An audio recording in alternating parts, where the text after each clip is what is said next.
또 너희는 기도할 때 외식하는 자와 같이 하지 말라. 그들은 사람에게 보이려고 회당과 큰 거리 어귀에 서서 기도하기를 좋아하느니라. 내가 진실로 너에게 이르노니 그들은 자기 상을 이미 받았느니라. 너는 기도할 때 네 골방에 들어가 문을 닫고 은밀한 중에 계신 네 아버지께 기도하라. 은밀한 중에 보시는 네 아버지께서 갚으시리라. 또 기도할 때 이방인과 같이 중언부언하지 말라. 그들은 말을 많이 하여야 들으실 줄 생각하느니라. 그러므로 그들을 본받지 말라. 구하기 전에 너희에게 있어야 할 것을 하나님 너희 아버지께서 아시느니라. 장래의 더 큰 보상을 위해 눈앞의 작은 보상을 거부하십시오. 기도.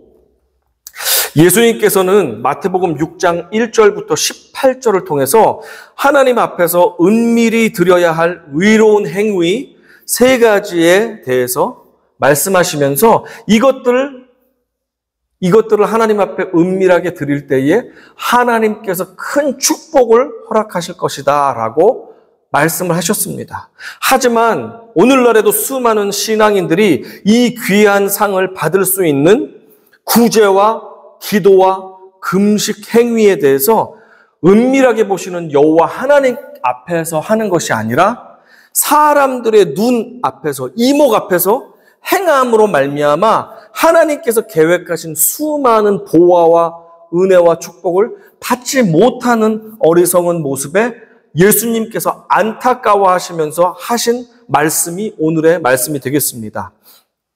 그래서 예수님은 올바른 구제와 기도와 금식이 어떻게 행해져야 되는지에 대해서 말씀하고 계십니다. 이 3가지 행위가 사람 눈에 앞에서 드러나면서 보여질 때, 나팔 불면서 행하게 될 때 하나님께서 예비하신 상은 하나도 주어지지 않는다는 것입니다.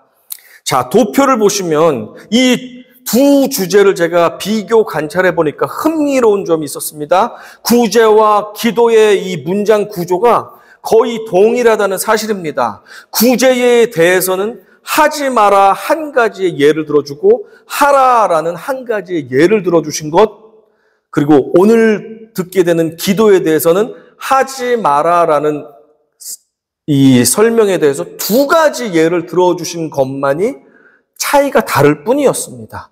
이 주제들의 핵심 사항은 동일한 것입니다. 6장 1절에 나와 있는 그 말씀이 오늘의 말씀에서도 서론과 결론을 동일하게 역할을 하고 있습니다. 함께 읽어보겠습니다. 시작. 사람에게 보이려고 그들 앞에서 너희 의를 행하지 않도록 주의하라.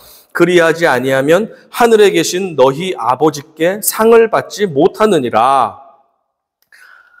주님의 강조점은 이것입니다. 너희가 하나님 앞에서 은밀히 행해야 할 의로운 행위인 이 3가지 구제와 기도와 금식을 하나님 앞이 아닌 사람들 앞에서 사람들을 의식하면서 나팔을 불면서 요란하게 행할 때 너는 사람으로부터 칭찬과 인정과 명성을 얻을지는 모르지만 내가 준비한 보화들 10,000,000 개의 마시멜로와 같은 그 풍성한 상들은 너에게 주어지지 못할 것이다 라고 말씀해주고 계십니다. 오늘 기도에 관한 말씀에 대해서 우리 예수님께서 어떤 것을 하지 말라고 2가지를 말씀하셨는지, 그리고 무엇을 하라고 말씀하셨는지 조금 더 저와 살펴보도록 하겠습니다. 첫 번째, 하지 말아야 될 것에 대해서는 이렇게 말씀하셨습니다.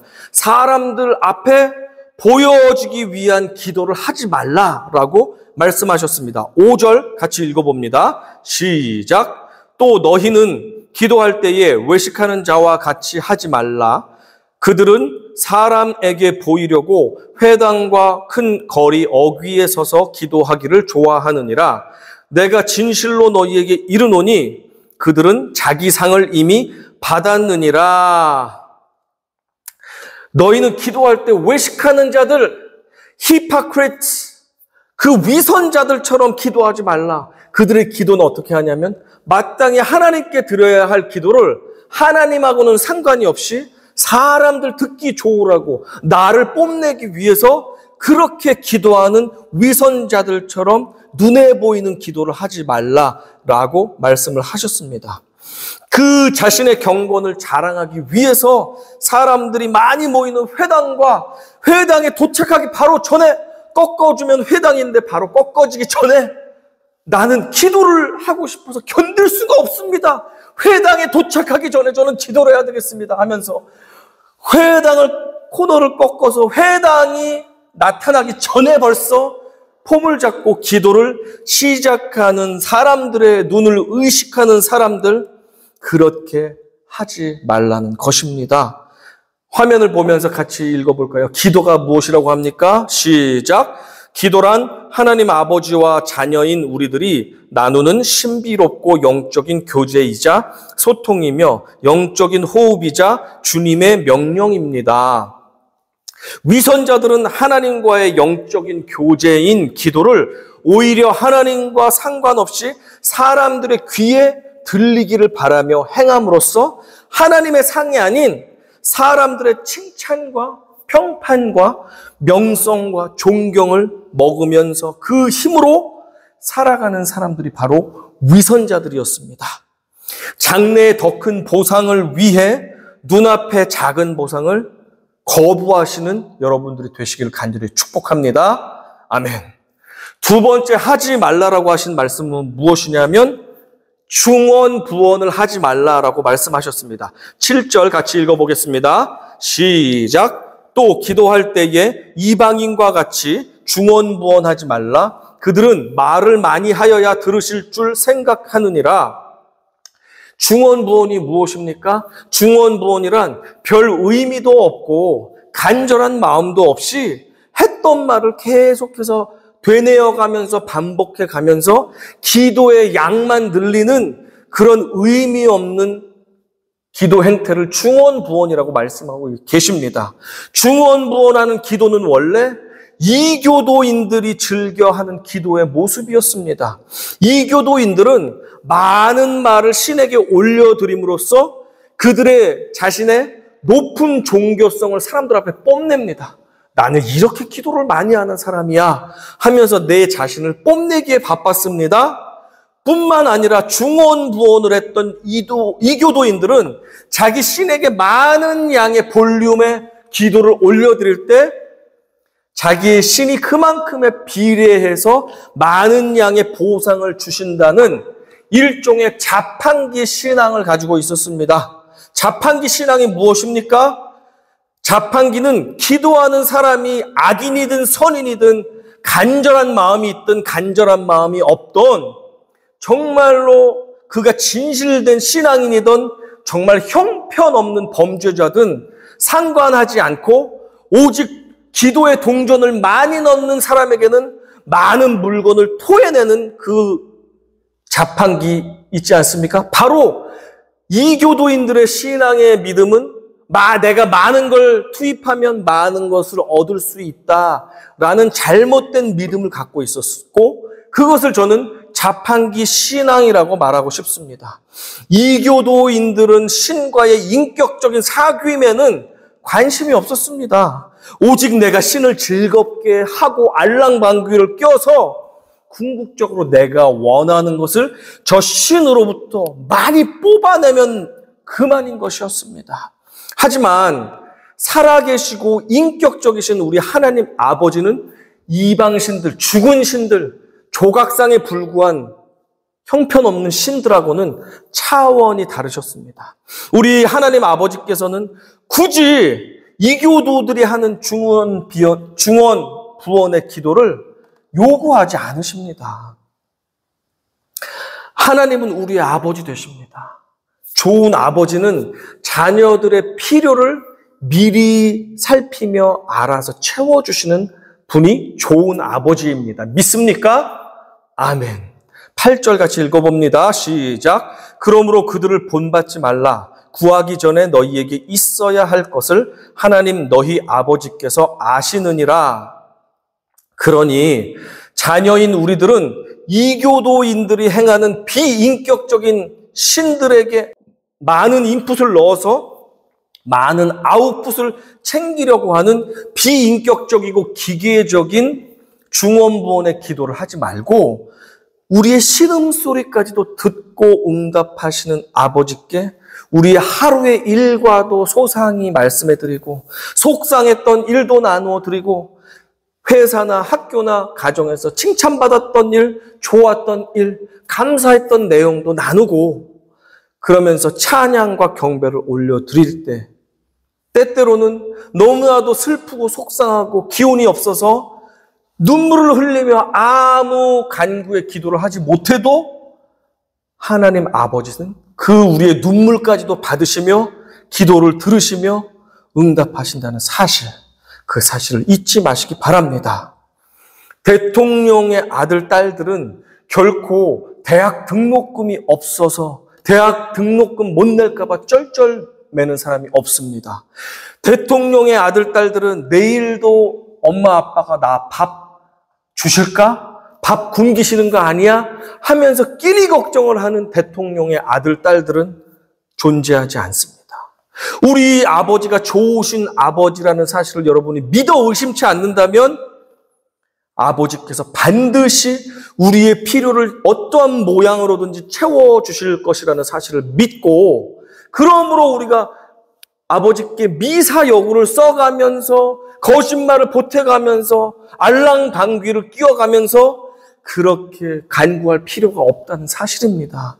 남들의 시선 따위가 중요하지 않다는 사실입니다. 그저 있는 그대로 한마디를 해도 주여 라고 한마디의 아버지의 이름만 불러도 아버지 아픕니다 한마디만 해도 우리 아버지께서 그의 간구를 들으시고 우리에게 찾아오셔서 응답해 주신다는 사실을 잊지 마시기 바랍니다. 어느 교회에 장로님 여러분들 중에서 한 분이 계셨습니다. 그 장로님은 아마추어 시인이셨습니다. 주일 대예배 때에 시간이 되면 장로님들께서 순번을 돌아가서 대표 기도를 진행하셨습니다. 이 시인 장로님의 차례가 되면 벌써부터 성도들의 얼굴은 두 가지 부류의 모양으로 반응을 보이기 시작했습니다. 왜냐하면 이분의 화려한 단어 사용과 또 은유와 비유 등의 수사법들을 아주 다양하게 사용해서 그분의 기도는 마치 여러 편의 시를 이어붙인 것처럼 그렇게 화려한 시 낭송회와 같은 대표 기도였습니다. 그렇기 때문에 어떤 사람들은 장로님이 아주 은유와 비유를 써서 화려한 시적인 시를 구사해내면 미소를 지으며 얼굴을 웃으며 그렇게 기도를 듣고 있었고 반면에 일부 어떤 사람들은 이게 시 낭송회인지 대표 기도 시간인지 헷갈려서 기도에 집중하지 못하고 하나님께 집중하지 못하는 얼굴을 나타내곤 하였습니다. 그 장로님께서 대표 기도를 하시는 시간이 되면 아마 어떤 성도분들은 이 오늘의 본문 5절이 머릿속에서 떠오르셨을 것 같습니다. 5절 다시 한번 제가 읽어드리겠습니다. 또 너희는 기도할 때에 외식하는 자와 같이 하지 말라. 그들은 사람에게 보이려고 회당과 큰 거리 어귀에 서서 기도하기를 좋아하느니라. 내가 진실로 너희에게 이르노니 그들은 자기 상을 이미 받았느니라. 누구도 말릴 수 없었던 그 화려한 언변과 화술에 집중하는 사이에 정작 하나님께는 집중하기가 어려웠음을 많은 성도들이 느꼈다고 합니다. 장로님은 몇 명의 감동받는 성도들의 관심과 응원의 힘을 얻어 다음 달의 대표 기도를 한 달 이상 전부터 미리 이제 준비를 시작하며 한 편의 장편의 대하 드라마를 쓰는 마음으로 또 한 달 이상을 대표 기도 한 편을 완성하기 위해서 준비해 나갈 것입니다. 여러분, 장래의 더 큰 보상을 위해 눈앞의 작은 보상을 거부하시기 바랍니다. 사람에게 인정받기 위해 애쓰는 기도를 드렸던 어느 한국 교회의 은퇴 목사님 이야기가 생각납니다. 오래전에 들은 이야기라서 정확하게 기억이 나지 않지만 기억을 되살려서 돌이켜보니까 대략 이런 내용이었습니다. 어느 목사님께서 나이가 많이 드셔서 은퇴를 하게 되셨습니다. 그래서 은퇴를 하고 나니까 이제 자기를 찾는 사람들도 잘 없고 하면서 알아주질 않으니까 많이 섭섭해 하셨다고 합니다. 그러다가 가끔 그 지역의 교회들에서 행사가 있을 때면 이 목사님이 그 지역의 유명한 목사님이셨기 때문에 설교나 기도 순서를 부탁하는 경우들이 있었다고 합니다. 워낙 사람들의 환영과 인정이 그리우셨던 노 목사님께서는 강단에 서서 설교를 하거나 기도를 하실 때면 유난히 자기 이야기와 자기 자랑 얘기를 많이 했다는 것입니다. 그리고 최근에 미국에 사는 아들과 며느리와 손자 미국을 방문하고 나서는 유난히 미국 갔다 온 자랑 이야기를 많이 하신다는 것입니다. 그런데 그 지역의 어느 교회에서 행사를 하게 되었고 그 교회 행사를 하시는 담임 목사님께서 교회의 선배 목사님들을 한 분씩 초청하려고 하다 보니까 이 노 목사님을 초대를 안 하면 삐질 것 같은 마음이 들어서 초대는 해야 되겠는데 저분이 설교를 시켜도 기도를 시켜도 항상 자기 자랑 이야기를 많이 하시니까 그런 것이 싫어서 고민을 하게 되었다고 합니다. 어느 순서를 맡겨드려야지 저분이 자기 자랑을 하지 않을까 고민하다가 이분이 좋은 아이디어가 생각난 것입니다.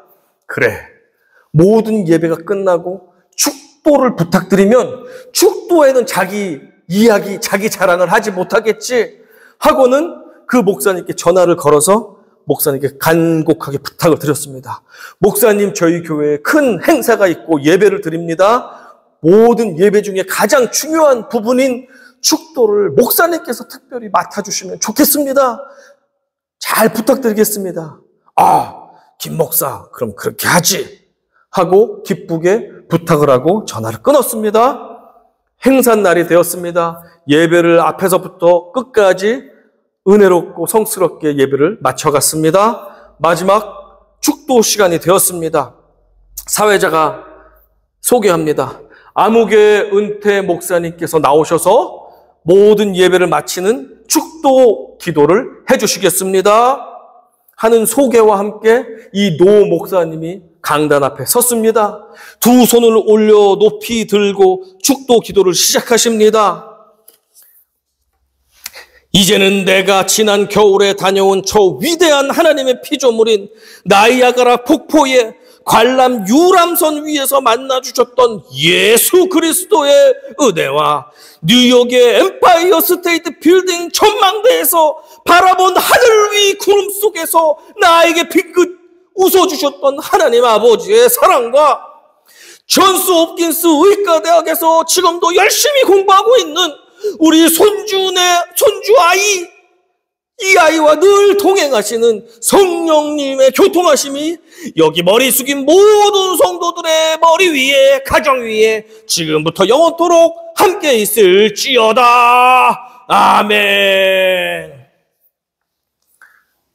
축도를 맡기면 자기 자랑을 안 할 줄 알았는데 이 목사님께서는 끝까지 자기 자랑을 하시면서 자신을 드러내는 그런 기도를 하였습니다. 이것은 우스개의 이야기이긴 하지만 우리에게 여러 가지 생각을 하게 하는 부분이라고 생각합니다. 오직 하나님께 마땅히 드려야 할 우리의 기도가 사람들의 귀를 즐겁게 하기 위해서 드려진다면, 그리고 나의 인정과 영광을 위해서 그렇게 드려진다면 하나님은 그 기도를 기뻐 받으시지 않으실 것입니다. 장래의 더 큰 보상을 위해 눈앞의 작은 보상을 거부하시는 지혜로운 성도님들이 되시기를 바랍니다. 끝으로 예수님께서 기도에 관해 무엇을 하라고 말씀하셨는지 확인해 보겠습니다. 6절 같이 읽어봅니다. 너는 기도할 때 내 골방에 들어가 문을 닫고 은밀한 중에 계신 내 아버지께 기도하라. 은밀한 중에 보시는 내 아버지께서 갚으시리라. 기도는 아버지 하나님께 자녀인 우리들이 나누는 영적인 교제이며 은밀한 소통이며 또한 예수 그리스도의 명령입니다. 그러니 사람들을 의식하는 기도는 이제 그만해야 하고 하나님께만 집중하기 위해 우리는 골방에 들어가라. 너희는 골방에 들어가라 라고 명령하셨습니다. 골방 기도야말로 우리의 응답과 상급을 최대치로 받게 해주는 기도의 비결인 줄로 믿습니다. 6절을 읽을 때 그런데 어떤 사람들은 오해를 할 때가 있습니다. 그렇다면 전교인이 합심해서 모여서 기도할 때 그런 합심 기도나 대표 기도 등의 누군가가 듣는 기도는 하면 안 되겠네요. 우리는 기도를 이제부터 혼자 조용히 아무도 듣지 않게 골방에 들어가서만 해야 되는 것입니까? 라고 반문을 할지 모르겠습니다. 그런데 그것은 잘못된 생각입니다. 왜냐하면 우리 예수님께서 제자들에게 너희가 함께 기도할 것을 명령하고 계시기 때문입니다. 골방 기도란 하나님께 집중하는 기도를 말하지 단순히 물리적인 작은 공간 안에 들어가서 문을 걸어 잠그고 하는 기도로만 우리가 한정해서 받아들일 필요가 전혀 없습니다. 우리의 마음과 영혼이 하나님 한 분께만 집중해서 기도 드릴 수 있다면 바로 그곳이 우리가 들어가 있는 골방이 된다는 사실입니다. 우리의 마음과 영혼이 하나님 한 분께만 집중해서 기도 드릴 수 있다면 그곳이 우리가 들어가 있는 골방이라는 사실 여러분 믿으시기 바랍니다. 따라서 우리는 사람이 가득 타고 있는 만원의 지하철 기차 속에서도 하나님 한 분께만 집중해서 우리가 마음속으로 은밀하게 기도를 해도 우리는 그 지하철 안에 있지만 사실 주님과 함께 골방에 들어가서 기도의 골방에서 기도를 드리는 것과 마찬가지입니다. 예배 시간에 모든 성도들이 합심해서 기도를 할 때가 있습니다. 그렇다 할지라도 내가 남의 기도에 신경 쓰지 않고 오직 간절한 마음으로 주님 한 분께만 집중하여서 우리의 마음을 아뢰 드린다면 지금 나는 예배당에 여러 성도들과 함께 휩싸여서 있지만 나는 주님과 1대1의 골방 안에서 기도를 드리는 것이 되겠습니다.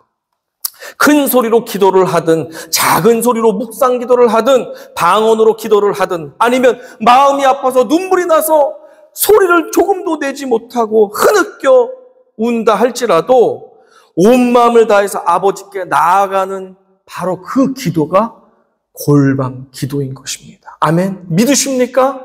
아멘. 장래의 더 큰 보상을 위해서 눈앞의 작은 보상을 거부하십시오. 그리고 주어진 환경 속에서 골방으로 들어가시기를 축원합니다. 누가복음 18장에 등장하는 두 사람의 기도가 있습니다. 이 두 사람의 기도는 오늘의 말씀을 잘 요약해주고 있습니다. 함께 한번 말씀 읽어보겠습니다. 시작. 두 사람이 기도하러 성전에 올라가니 하나는 바리새인이요 하나는 세리라. 바리새인은 서서 따로 기도하여 이르되 하나님이여 나는 다른 사람들 곧 토색, 불의, 간음을 하는 자들과 같지 아니하고 이 세리와도 같지 아니함을 감사하나이다. 나는 일회에 2번씩 금식하고 또 소득의 11조를 드리나이다 하고 세리는 멀리 서서 감히 눈을 들어 하늘을 쳐다보지도 못하고 다만 가슴을 치며 이르되 하나님이여 불쌍히 여기소서 나는 죄인이로소이다 하였느니라. 여러분께서 만약에 사랑이 많으신 우리 하나님 아버지시라면 바리새인과 세리의 기도 중에서 누구의 기도를 귀담아 들으시고 그에게 상을 베풀어 주시겠습니까? 그렇죠? 당연히 그렇겠죠? 정말로 간절하게 자신의 전 인격을 들여서 잘못을 뉘우치며 하는 진실된 기도에 우리도 듣고 응답해 줄 텐데 하나님 아버지는 얼마나 더 그러시겠습니까? 이 사실을 잊지 마시기 바랍니다. 사람들의 존경과 환호를 한 몸에 받아 누렸던 바리새인들에게는 잠시 왔다가 바람과 같이 사라질 사람들의 수많은 인정과 명예가 가득했었지만 결국에 하나님께서는 최후의 날에 그를 도무지 모른다고 하셨습니다. 반면에 사람들에게 멸시와 조롱과 천대를 받았던 세리는 그의 온 정성을 다한 기도, 진실된 기도를 하나님 아버지께서 받아주셨음을 우리는 의심하지 않을 수가 없습니다. 많은 성도들께서 지금도 기도에 대해서 오해하는 부분들이 많이 있습니다. 어떤 이들은 기도가 마치 정보가 부족해서 상황을 잘 모르셔서 하나님 앞에 일일이 내가 정보를 가르쳐주고 알려주시지 않으면 하나님이 잘 이해하지 못하실 것이다 라고 오해하는 것 같이 기도하는 분이 있습니다. 하나님 잘 모르시죠? 제가 알려드릴게요 하면서 가르쳐주는 기도를 하는 사람들이 있습니다. 이것은 정말 오해입니다. 하나님 아버지는 전지전능하셔서 모든 것을 다 아시는 분이십니다.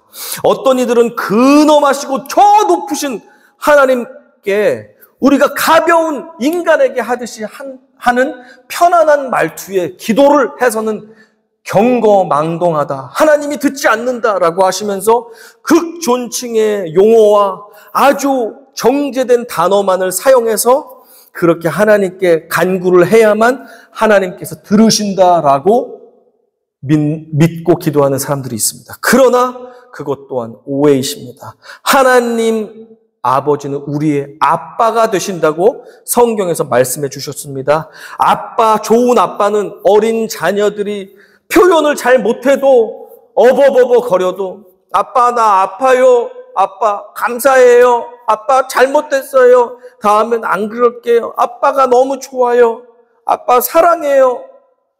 말 못해도 한마디 한 단어를 정말 유치원생 유아처럼 말을 해도 하나님 아버지, 좋으신 아버지는 그 한마디에 기뻐서 어쩔 줄 모르며 이 아이에게 가장 좋은 것을 무엇을 줄까 고민하며 흥분하시는 아버지라는 사실을 여러분 오해하지 마시고 받아들이시기 바랍니다.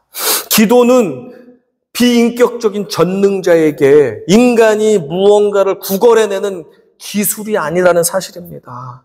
따라서 기도를 잘하는 사람이 곧 하나님께 더 자주, 더 많은 것을 지능적으로 잘 받아내는 기술자가 기도 잘하는 사람이 될 수가 없습니다.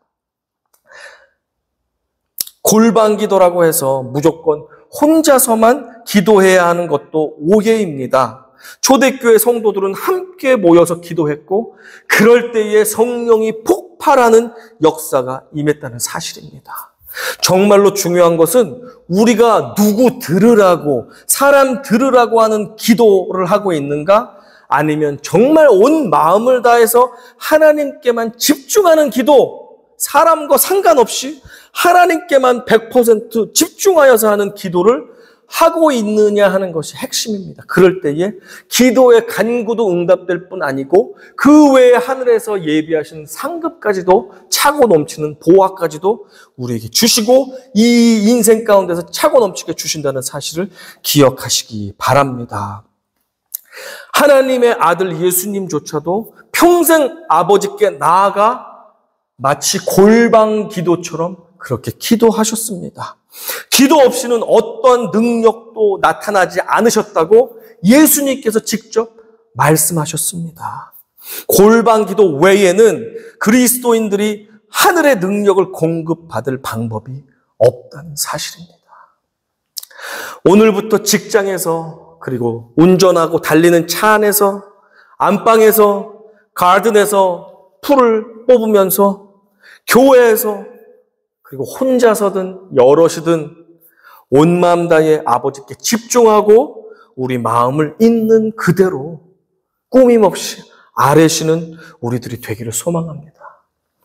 그 순간 그곳은 기도의 골방이 될 것입니다. 세상과 나는 간 것 없고 구속한 주만 보이도다. 주님께만 집중해서 간구할 때 그곳은 세상과 나는 간 것 없고 골방에서 주님과 함께하는 은밀한 대화와 교제와 축복의 시간, 영적인 만남의 시간, 성령의 능력을 체험하는 은혜의 시간이 될 것입니다. 장래의 더 큰 보상을 위해 눈앞의 작은 보상을 거부하시는 복된 기도자들이 되기를 간절히 축원합니다. 아멘.